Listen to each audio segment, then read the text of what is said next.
اس بار ان کو موقع نہیں دینا. جس طرح چیئرمین عمران خان صاحب نے کہا ہوا ہے کہ امپائروں کو ملا کر بھی ساتھ اگر کھیلیں تو ہم پھر بھی وہ ایسے وہ انڈیا میں ڈیفیٹ دے کے آئے ہوئے ہیں جس طرح کی, تو وہ جہاں پہ LBW کی اپیل نہیں کرنی پڑتی, کیونکہ وہ اپیل تو نام میں جائے گی, وہ بولڈ کر دیں گے, وہاں اپیل ہی نہیں کرنی پڑتی. تو انشاءاللہ اس طرح سے. اور یہ بھی آپ نے دیکھا ہے حالیہ چند ہفتوں میں کہ آپ کیا توقع کر سکتے ہیں ایسے افراد سے جن کے ہم خلاف کھڑے ہوئے ہیں, جنہوں نے نیب کے قوانین میں جو ترامیم کی ہیں ان کو ہم نے چیلنج کیا ہوا ہے. عمران خان صاحب نے, PTI نے سپریم کورٹ میں چیلنج کیا ہوا ہے کہ وہ اسپیسیفک خاص اشخاص کو ریلیف دینے کے لیے ہیں. تو وہ ایک ایسی کارروائی ہے, میں صرف مثال کے طور پہ یہ عرض کر رہا ہوں, کہ جو طاقتور کو قانون سے بالا تر کر دیتی ہے اور کمزور جو ہے, جو ویسے ہی پیسا ہوا طبقہ ایک ہے, اس کو قانون کی زد کے اندر رکھتی ہے کہ چھوٹے چھوٹے بکری اور بھینس یا استری چوری کرنے والے تو جیلوں میں ہیں, اور جو اربوں روپے جو ہے لوٹ کر لے جاتے ہیں وہ قانون سے بالا تر ہو جاتے ہیں, احتساب سے بالا تر ہو جاتے ہیں. تو یہ جب سارے اس قسم کی جب مخالفین ملے ہوں ہمیں, تو پھر آپ کو کیا توقع کر سکتے ہیں. اس طرح کے مخالفین ملے ہوں کہ آپ نے مودی سرکار کے دیکھا ہے کہ جس طرح کے مظالم انہوں نے ڈھائے ہیں مسلمانوں پر ہندوستان کے,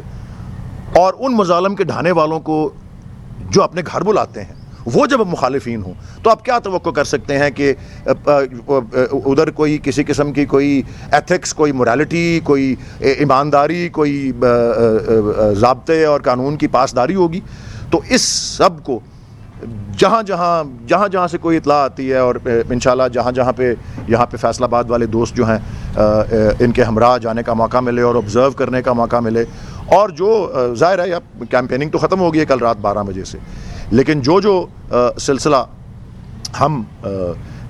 اس پولنگ ڈے کو مکمل کرنے کے حوالے سے, اور جب تک رزلٹ نہیں آئے گا, جب تک نتیجہ حتمی یا جس کو کہتے ہیں غیر حتمی, غیر سرکاری, آپ لوگ اعلان نہیں کر چکے ہوں گے اور ہمارے پاس ہاتھ میں رزلٹ نہیں ہوگا, مجھے یہاں سے جانے کا آرڈر نہیں ہے, میں یہیں پہ رہوں گا انشاءاللہ. اور جو ہماری پوری یہ آپ کے سامنے جو موقف ہمارا ہمیشہ سے رہا جب سے یہ کارروائی ہماری حکومت کے خلاف 2 مہینے 3 مہینے پہلے ہوئی, کہ ہماری اب جنگ جو ہے وہ حقیقی آزادی کی جنگ ہے.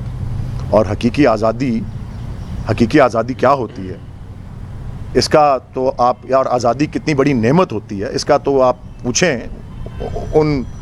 مسلمانوں سے جو کہ کشمیر میں رہتے ہیں, کتنی بڑی نعمت ہے آزادی کتنی بڑی نعمت ہے, کتنا بڑا تحفہ ہے. آپ پوچھیں ان مسلمانوں سے جو فلسطین میں رہتے ہیں, آپ برما کے روہنگیا مسلمانوں سے ہیں, ان سے پوچھیں کہ کتنی بڑی نعمت ہوتی ہے آزادی. تو یہ ایک حقیقی آزادی کا جو ہمارا بیانیہ ہے, ہم اسی حقیقی آزادی کی جنگ کے جو ہے سپاہی کے طور پہ میں یہاں پہ حاضر ہوں, اور ہم سب بھی اسی میں کوشاں رہیں گے. اور میں جناب فیض احمد فیض مرحوم کے ان اشعار سے پھر آپ کو دعوت دیتا ہوں کہ اگر کوئی سوالات ہوں, کہ ہر ایک اولو الامر کو صدا دو کہ اپنی فرط عمل سنبھالے, اٹھے گا جب جم سرفروشاں پڑیں گے دار و رسن کے لالے, کوئی نہ ہوگا کہ جو بچا لے, جزا سزا سب یہیں پہ ہوگی, یہیں عذاب و ثواب ہوگا, یہیں سے اٹھے گا شور محشر, یہیں پہ روز حساب ہوگا. شکریہ. پاکستان پائندہ باد. جو ہے عزیز زلفی صاحب گئے تھے تو PTI کے دفتر پر پولیس نے چھاپہ مارا ان کی گرفتاری کے لیے, اس کے بعد علی محمد خان صاحب کے حوالے سے بھی ایسا ہی ہوا ہے, پھر مختلف پابندیاں لگے. تو یہ اس نظر سے آپ دیکھتے ہیں کہ یہ پری پول ریگنگ نہیں ہے یہ؟ جی, میں آپ نے ابھی مجھے اطلاع دی ہے کہ زلفی بخاری صاحب جو جھنگ میں اور علی محمد خان صاحب وہاں کیمپین کر رہے تھے, وہاں ان کی گرفتاری کے لیے ریڈز ہو رہے ہیں. بڑے افسوس کی بات ہے, میں ان مخصوص کیسز سے واقف تو نہیں ہوں یا کیا معاملہ ہے جس کے بنیاد پر ان کے اوپر یہ ریڈ کیا گیا یا ان کو FIR میں وہ نامزد ہیں. میں اس پہ کامنٹ تو نہیں کر سکتا کہ وہ, لیکن میں مذمت ضرور کرتا ہوں کہ اگر کوئی ایسی کارروائی کرنی ہے تو ان کو یہی دن یاد آ رہا ہے حکام کو کہ الیکشن سے 1 دن پہلے وہ کارروائی کریں, تو بڑی قابل مذمت بات ہے. اور مجھے امید ہے کہ ادھر فیصل آباد کے اندر جو ہے وہ اس طرح کی انتظامیہ نہیں پائی جاتی جو کہ سیاسی مداخلت کے ذریعے جو ہے کو کارروائی کرے. سر PP 97 سے مسلم لیگ نون کے امیدوار انہوں نے کہا ہے کہ آپ کے جو 10 جوان ہیں پولنگ سٹیشن پر انجام دیں گے,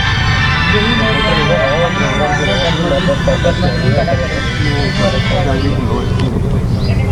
آپ کا سوال ہے کہ 10 نوجوان ہم نے ہر بوتھ پہ جو 10 یوتھ فار ایوری بوتھ، یہ ہمارا 2013 سے چل رہا تھا پرنسپل، اور جو پی ایم ایل این کے امیدوار ہیں ماشاءاللہ، ایک تو مجھے بڑی خوشی ہے کہ پی ٹی آئی کے جو امیدوار ہیں نوجوان ہیں، تعلیم یافتہ ہیں، اپ رائٹ ہیں، بڑے اچھے فیملی سے تعلق رکھتے ہیں، اور پی ایم ایل این کے امیدوار کے بارے میں تو جتنا کم کہا جائے بہتر ہے، کیونکہ سب سے پہلے تو وہ لوٹے والی بات کہ جس کی وجہ سے یہ نشست جو ہے یہ خالی ہوئی اور اس پہ ضمنی انتخاب ہو رہا ہے کہ ان کو ڈی سیٹ کیا بالآخر پھر الیکشن کمیشن آف پاکستان نے سپریم کورٹ کے احکامات پر، اور سپریم کورٹ نے اس بات کو ایک بنیادی حق قرار دیا جس کا وعدہ ہمارا آئین کرتا ہے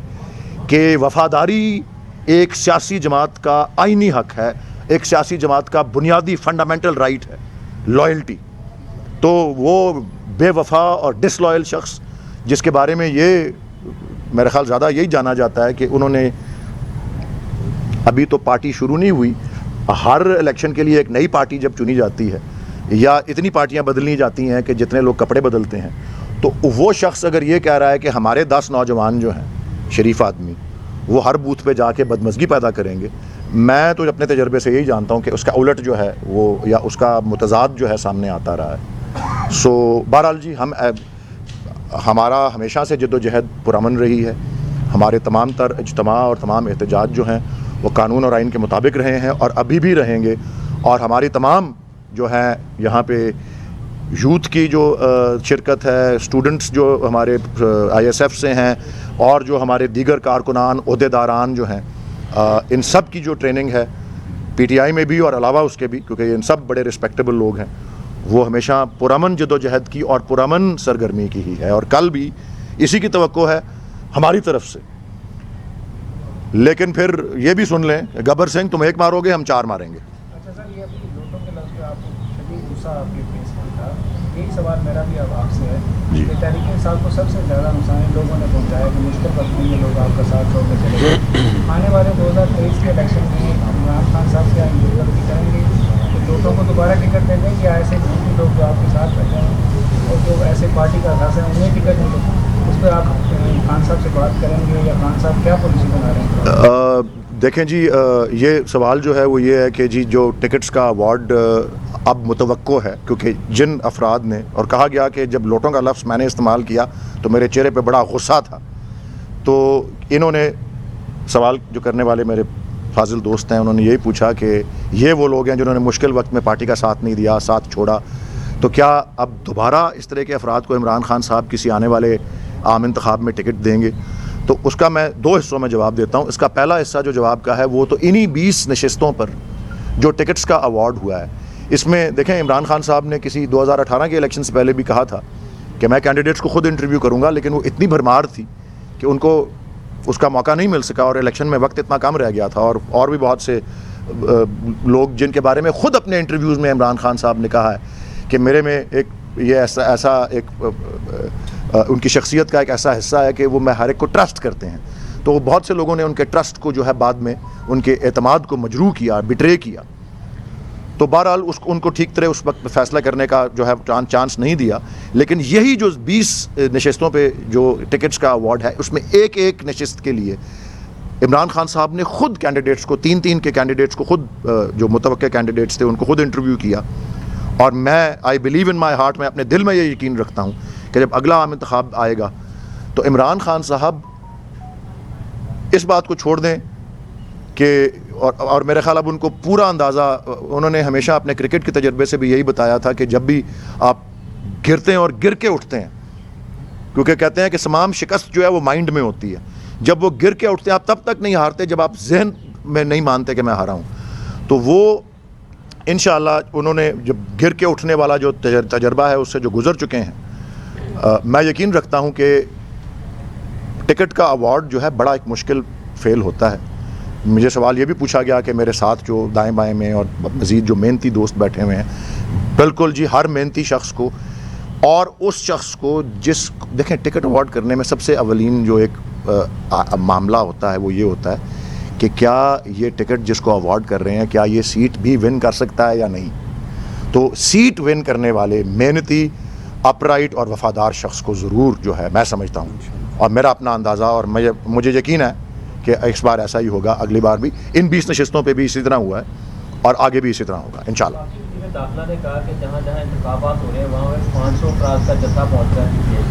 اس میں کتنی صداقت ہے؟ وفاقی وزیر داخلہ نے کہا ہے, یہ سوال ہے کہ 500 لوگوں کا جتھا پہنچ رہا ہے جہاں جہاں ضمنی انتخاب ہو رہے ہیں. میں اور میرا ڈرائیور یہاں لاہور سے آئے ہیں جی, میرے ساتھ تو کوئی باقی 498 لوگ جو ہیں وہ آپ گنے اور مجھے بتائیں. اور میرے جہاں تک مجھے علم ہے, مجھے تو کسی قسم کی کوئی ایسی ہماری پارٹی کی طرف سے یا ہماری پارٹی کی کوئی ایسی ہدایت نہیں ہے یا کوئی, میں نے آپ کو پہلے بھی عرض کر دیا ہے کہ ساری ہماری سرگرمی پرامن اور قانون اور آئین کے مطابق ہوگی. ایک نیشنل اسمبلی یا ایک پروونشل اسمبلی, کیونکہ اب چلیں پروونشل اسمبلی کا الیکشن ہو رہا ہے, کیوں جی یہ سب ایکسپیرینس لوگ میرے ساتھ بیٹھے ہیں, کم از کم کتنے 100 لوگ جو ہیں صرف بوتھس اور کیمپس اور اس کے لیے چاہیے ہوتے ہیں. کیا تعداد ہے اس کی اندازاً بال پارک ایک پروونشل اسمبلی کے لیے؟ ایک میرے خیال میں 1000 سے 1500 1000 سے 1500 لوگ تو ویسے ہی پولنگ سٹیشنز کو مینیج کرنے کے لیے آپ ایک پی پی کے لیے جو ہے وہ درکار ہوتے ہیں پولنگ سٹیشنز اور کیمپس کے لیے. یہ ایک پی پی ہے اور این اے کو آپ ڈبل کر لیں تو یہ 400-500 افراد جو ہے جو یا کچھ سینکڑوں میں یا ہزاروں میں کی بات کریں, اگر کوئی ایسی بات ہے بھی تو اس کا تعلق صرف اور صرف جو الیکشن ڈے میں جو ایک ہر ایک سیاسی جماعت کا اور ایک منجھی ہوئی سیاسی جماعت کا جو, اور ماشاءاللہ اللہ تعالیٰ نے ہم کو اب اتنا تجربہ دے دیا ہے کہ ہمیں بھی پیرا دینا آتا ہے, تو جو پیرا دینے کی جو جس کے لیے جو افرادی قوت چاہیے وہ ضرور ہوگی, اور اس کے لیے سب کو تنبیہ ہے کہ وہ افرادی قوت موجود ہے. اس لیے کوئی لبرٹیز نہ ہم سے لی جائیں, ہماری لمٹس کو ٹیسٹ نہ کیا جائے کہ کسی قسم کی بھی وائلنس سے, کسی قسم کی ہائی ہینڈڈنس سے, کسی دست درازی سے انتظامیہ کی طرف سے, کسی قسم کی کرپٹ پریکٹسز اور بدعنوانی سے, کیونکہ پھر ہمیں بھی پھر ہم جواب دینے پہ مجبور ہوں گے. Thank you. سپریم کورٹ کے جو فیصلہ آیا ہے رجیم چینج کے حوالے سے پی ٹی آئی کا بیانیہ ہے, کیا آپ سمجھتے ہیں کہ اس فیصلے کے بعد اس بیانیے کو دیکھ پہنچی؟ جو سپریم کورٹ کا فیصلہ ہے وہ 111 صفحے کا فیصلہ ہے. میں نے ابھی تفصیل سے اس فیصلے کو نہیں پڑھا, میں اس پہ کسی اور ٹاک شو میں یا کسی اور موقع پہ جب تفصیلی گفتگو کا موقع ہوگا تو پڑھ کے میں اس پہ تبصرہ کروں گا. لیکن اس کا ایک جو سوال پوچھا گیا ہے کہ کیا اس کا کیا اثر پڑتا ہے تحریک انصاف کے بیانیے پر, اس کا مختصر جواب میں کل رات جو عمران خان صاحب جلسے میں ذکر کر چکے ہیں, جو انہوں نے لاہور میں آخری جلسے کچھ کیے, ان میں کہ آرٹیکل 6 اگر لگانا ہے تو لگائیں, میں بھی عدالت جا کے اس کا جواب اچھا ہوگا کہ مجھے جواب دینے کا اس پہ موقع ملے. اور اگر یہاں مجھے یہ پوچھا جا رہا ہے, اگر آپ یہ پوچھ رہے ہیں کہ جی ایک فیصلہ تفصیلی فیصلہ جو کہ ایک شارٹ آرڈر بھی خلاف ہی آیا تھا ہمارے, وہ خلاف آیا ہے, تو کیا یہ مناسب نہیں ہے کہ آپ مجھ سے یہ بھی پوچھیں کہ ہماری مخالف پارٹی اور آج کے پاکستان کے وزیر اعظم جو ہیں اس کا بیٹا جو ہے اس کو کل ایک عدالت نے پروکلیمڈ آفینڈر یا ایک اشتہاری مجرم جو ہے وہ ڈکلیئر کیا ہے, تو کیا اس کا نہیں اثر پڑتا اس کے اوپر کہ بجائے آپ ہمیں پوچھیں آرٹیکل 6 کا, آپ انہیں بھی پوچھیں کہ آپ کے جو پارٹی کے ہیڈ ہیں اور جو پاکستان کے اس وقت سربراہ حکومت ہیں, شرم کی بات ہے کہ اس کا بیٹا ایک اشتہاری جو ہے ایک عدالت اس کو ڈکلیئر کرتی ہے 16 ارب روپے کی ایک منی لانڈرنگ کے کیس میں. چلیے جی, تھینک یو ویری مچ جی. گل صاحب لیٹ ہو گئے جی.